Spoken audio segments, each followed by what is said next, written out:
Hello, this is Miguel Kalim. Welcome to Authentic Expressions. Today's topic is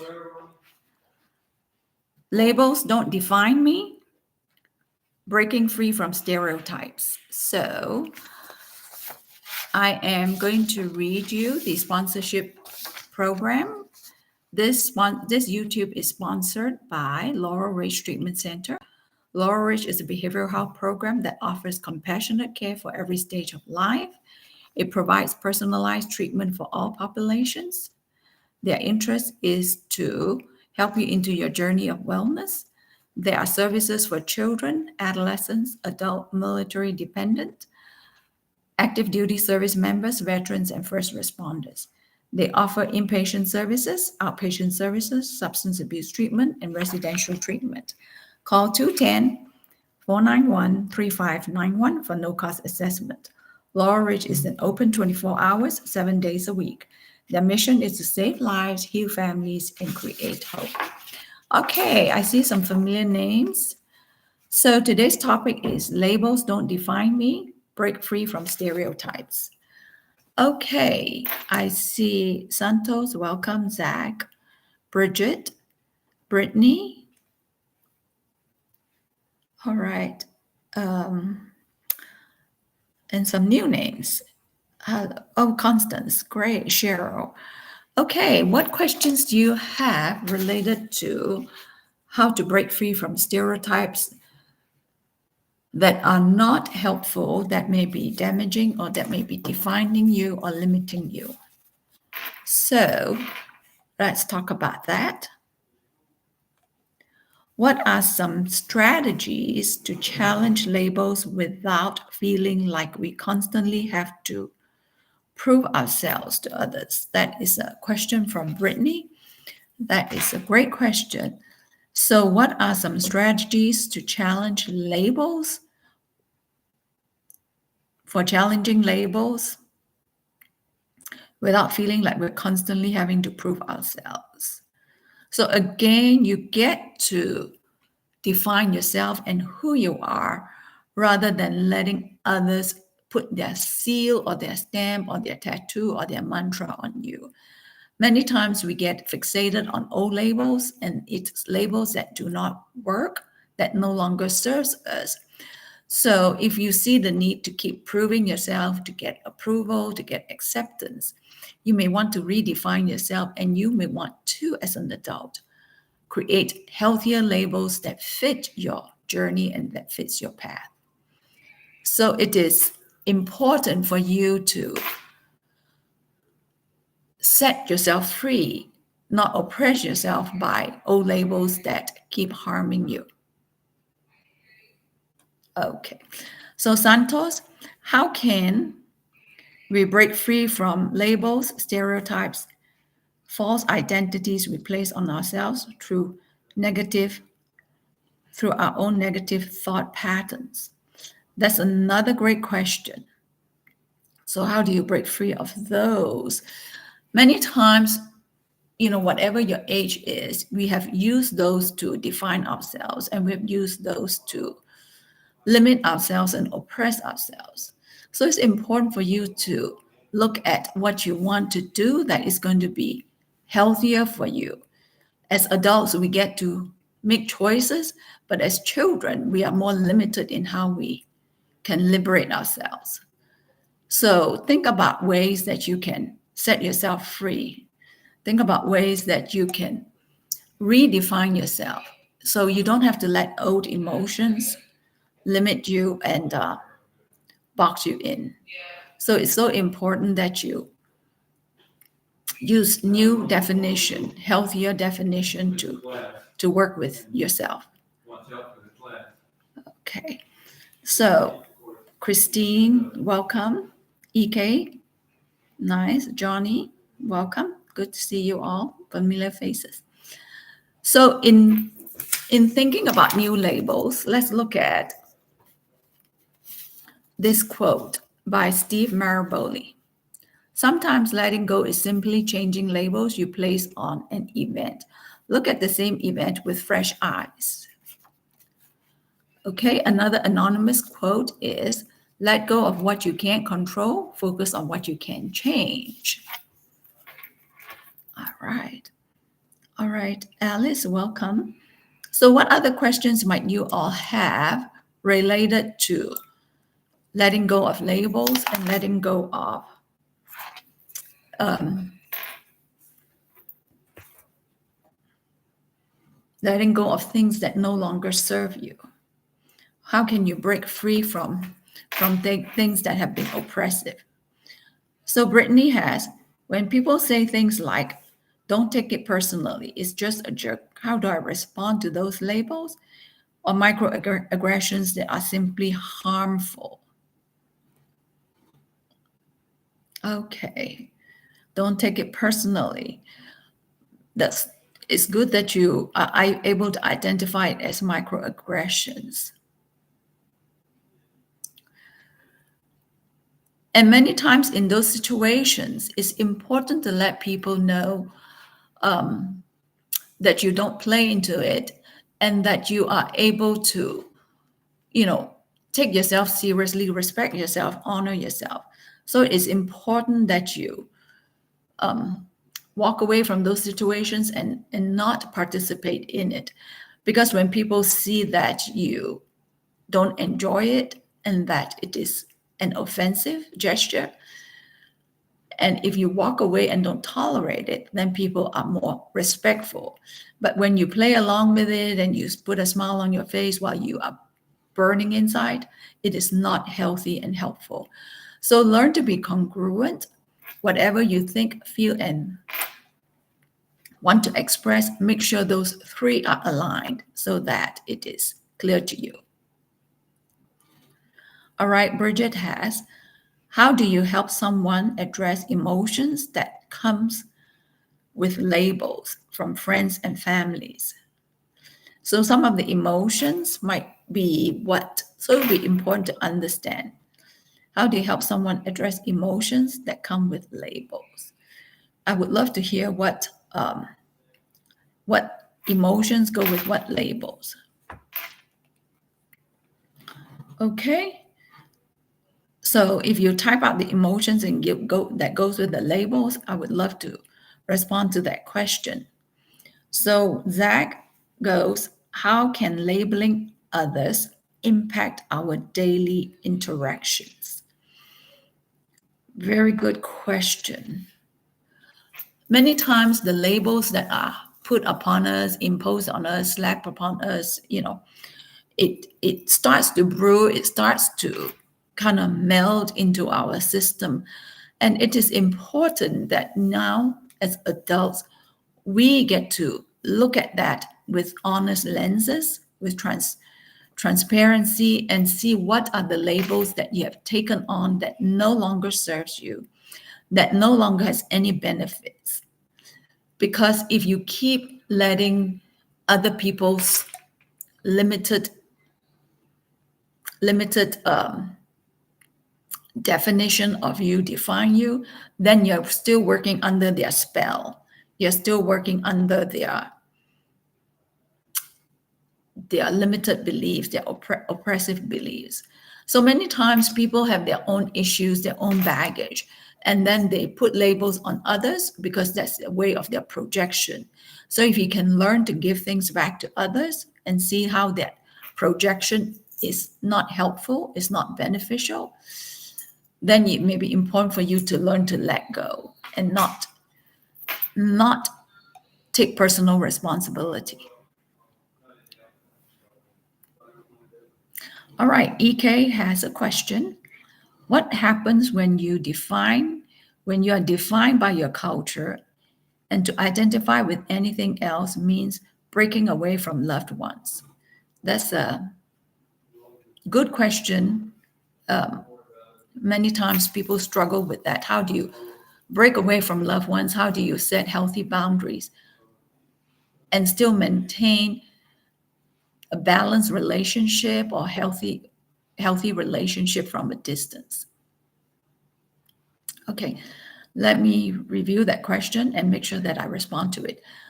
What happens when you are defined by your culture, and to identify with anything means breaking away from your loved ones? That's a very good question, and that's a very delicate question. You want to break away, or you want to redefine the relationship? Many times people redefine relationship and it means that they have to break away. Sometimes in redefining the relationship, it means that you have to do something different. You have to examine yourself. You have to play a different role. You have to take on something that is less involved, less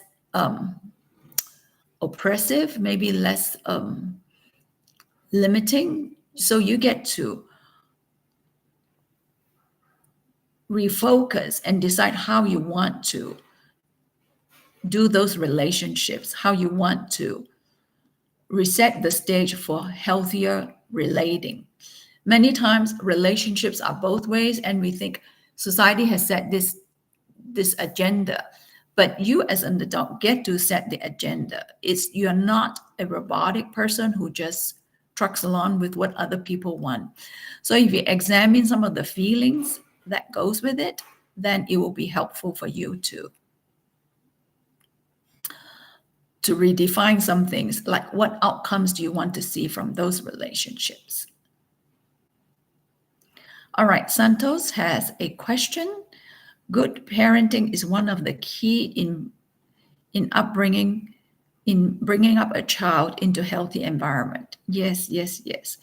Good parenting that is balanced, that empowers the child, the adolescent to make choices. Early in life, it is important for you to teach children to make choices, even in the color of the clothes they want to wear, the selection of their clothes, how they, when you give them an allowance, how they spend their money. Whenever you give an allowance, make sure that they put money aside for education fund. Make sure they put money aside for something that they want to make purchases for. So then you're teaching them to be good stewards. So good parenting, yes, helps set the stage for adult behavior. So Sandy goes, how can clinicians or educators engage in productive conversation with parents who label their children in ways that may be harmful or limiting? Yes, very good. How can you have productive conversations in ways with these parents that label their children? It may help to, instead of having a direct conversation, it may help to have conversations related to the outcome, meaning, what kind of relationship do you want to have with your children when they are adults? How do you want to create trust? How do you want to foster bonding? How do you want to increase communication that is honest and transparent? So what do you want to see happen when your child becomes an adult? So then I would plug those in their ears, and then hopefully they will think about what needs to happen now for you to enjoy those. Many times parents are hung up on the present. They go, oh, my child didn't do this. My child is not doing that. He's lazy. She's stubborn. So they label and put these labels on the child, which is not healthy. So it's important to have conversations about the future and see how they want to redefine their relationships. So many times they're not able to see beyond the present. Okay, Johnny has a question. All right, how can someone stay true to their identity and values while still maintaining healthy relationships with people who may not understand or support their growth? That's a very good question. And many times families may be comfortable with their old ways. They may be very stuck in their ways of doing things. And when you change, because you've been in counseling or you've chosen to do a different path, family members want you to remain the same. They want you to stay within the guidelines of what's comfortable for them. So it is important for you to keeping your eyes on your goals, your mission, your vision of how you want to change, how you want to break away from some of the old labels, some of the old toxic relationships that no longer serve you. So put yourself as a priority, put yourself as very important in supporting your own goals. Because for your goals to work, you have to be your biggest cheerleader. Don't expect people to cheer you on because many people don't see your vision and your mission. So it's important for you to keep your mission vision in sight rather than just let people influence you. Because the more focused you are on your own agenda and your own goals, then people will respect you. So you get to set the tone for it. All right, Bridget says, oh, you're too sensitive. So that goes with your question. You're too sensitive. Then it goes with shame.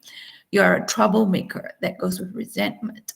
And you've gained weight. That goes with insecurity. Awesome. Thanks for sharing those labels and then the emotions. So yes, people can say you're too sensitive. And I wonder if they're saying something about themselves or about you. Many times parents, people who care for us, they too come with baggage. So is that feedback really for you or for somebody else that's specific to them, that they have not resolved their issues? So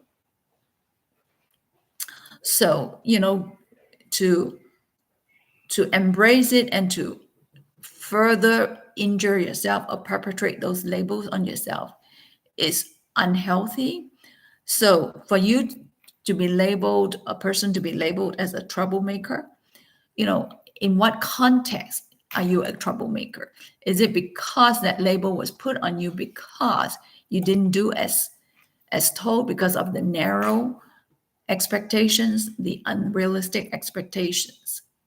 So it's important for you to look at these and examine it and think about the origins of this. Is that person talking to you or are they talking about themselves? And for you to look at the emotions, do you need to use shame or can it be a different version, a different feeling? So look at it objectively and examine, do those heavy emotions fit the labeling that no longer serves you? All right, Carolyn, good to see you. What can help someone break free from family roles they were labeled with in a dysfunctional family system? That's a very good question. It's very similar to others that were asked, but this is a great question. So how do you break free from labels? It's important to look again at the labels that was used, and some of the labels was probably not just used on you, but on others as well. So many times families have labels that they keep using. It's like they recycle those labels because those were used on them. So like anyone that are not hardworking, they will slam the label up. Oh, so you're lazy, you're not motivated, rather than allowing people room to meander, to allow people room to do things at their own pace. So it is important to examine again. Many times we let these labels define it, but as adults, we get to examine these labels. We get to think about it and to see that if the label really fits, or is it because they have limited definition of working with people who are different.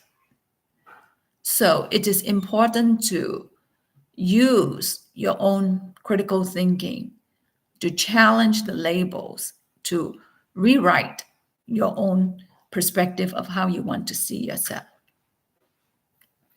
So Alice has a good question too. It is, Is is it healthy to break away from people who continue to label you even after you have addressed the labeling? Yes. Is it healthy to break away? I think it's healthy to do limits with people. And if that means breaking away, or if that means calling time out. Because as adults, we forget to use the concept of time out, time to regroup. We think the time out is for children. But many times for us, it's important for us to take time to regroup, to get centered, to take breaks from relationships that are consuming and that are demanding. So it is important for you to say, you need some time to rethink things, to regroup, rather than say, you have caused me to do that. So take responsibility for the breaks that you may need. Take responsibility for setting healthy limits on how you want to do relationships. When people continuously do relationships that are not healthy and that is a violation, and if you play into it, then you too are part of the system. So it's important for you to learn to take care of yourself and set some limits on things that don't work. Okay, someone with Coco Loves says, how can we challenge our own projection stereotyping on others without them telling us? That's a great question too. How can we challenge our own projection stereotyping on others? So yeah, that's the reverse. So very good question. The key is when we stereotype, when we label somebody, we want to define them and box them in. So is that how you want to live your life? To be boxed in, to be labeled in, to be categorized, with a certain perspective? My guess is that that is not what you want. So I would invite you to always think about, how do you want to see yourself? Don't think of the relationship in just short term and use these labels to relate with others. Think of how you want the relationship to grow. So think many times in problem solving, think beyond the current situation and move towards how you want the relationship to to celebrate, what you want to enjoy, what you want the end product to be in those relationships. So that will help you break away from labeling. So even in relationships with your parents, how do you want that? What is your vision of that relationship? How do you want to see you relate with your parent, with your child? And that may help you do things differently. All right, Crystal has a question. How would a counselor help a child with autism, and what usual prescriptions is this condition for a young age? So I would love to understand the background of the situation, because I don't understand the backdrop of mutism and the condition of the child. If I have a deeper understanding, I will be able to respond better to that situation. So mutism and the prescription. So it may be the history of it. I would love to understand the history of it before I go into a response. So Brittany has, how do you unknowingly benefit from certain labels while trying to break free from others? And how do you navigate those contradictions? Wow, that's a true dilemma. That's a very good question too. How do you unknowingly benefit from certain labels while trying to break free from it? So, example is, many times people label children as stubborn, as um, obstinate. So, to me, that label has a positive connotation. People who are strong-headed are very driven. They focus and they like to pursue their own goals. So I would use those as ways to build on those traits that, the child is very focused, the child is very motivated to do what he or she has his or her eyes set upon. So I would build upon those labels. So just because a label was put on you, it doesn't always have to mean negative. Because in childhood, when somebody labels you, okay, you are stubborn, you are too sensitive, then we go, oh, that's a negative thing. Sensitivity is a good thing. That means that you are able to read the emotions, you have a strong emotional intelligence. So that's an awesome trait to have. So it is important to just back off and not just think of every label that was put on you as negative. So learn to think about it, learn to bring in different emotions to look at those labels. So put in a mixture of different emotions rather than shame. What is a different emotion that you want to associate with those labels? So sensitivity is a very healthy thing to have. All right, Ike has a question. How do you understand your identity shaped by your culture? How do you handle the expectations and views that others have of you because of world opinion? Okay, that's a very good question, and it's very much about stereotyping women, men, children, adolescents, people of certain colors. Yes, society labels others because it's convenient. It's easy. If you're this, then you must be this. If you're stubborn, then you must be this. So we put those boxed in labels, which is a very convenient way of understanding things, but it's important to examine that you too have a voice, you too have a vote, you too have thoughts. And just because society says it, it doesn't mean it's always true. So you get to rattle those cages. You get to set the tone for what you want to break out of. So don't let those molds define you. Don't let those molds oppress you. So think about liberation. What do you want to do to help you be more liberated, be more free, and be more authentic so that your true essence shows up daily? All right, Victoria has a question. Is it better to ignore stereotypical comments directed towards you or to address them? That's a great question. Yes.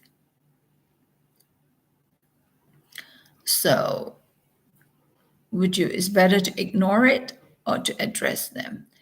I think it's good to do both. So that you can challenge it depending on the situation. You can let people know what your thoughts are. Even after you've come away from that conversation, you go, I was thinking about this, and here are my thoughts about this. So just because the conversation is ended, it doesn't mean that you cannot come back and regroup about it. It's important for you to come back into the conversations and talk about your thoughts. All right, I love those questions, and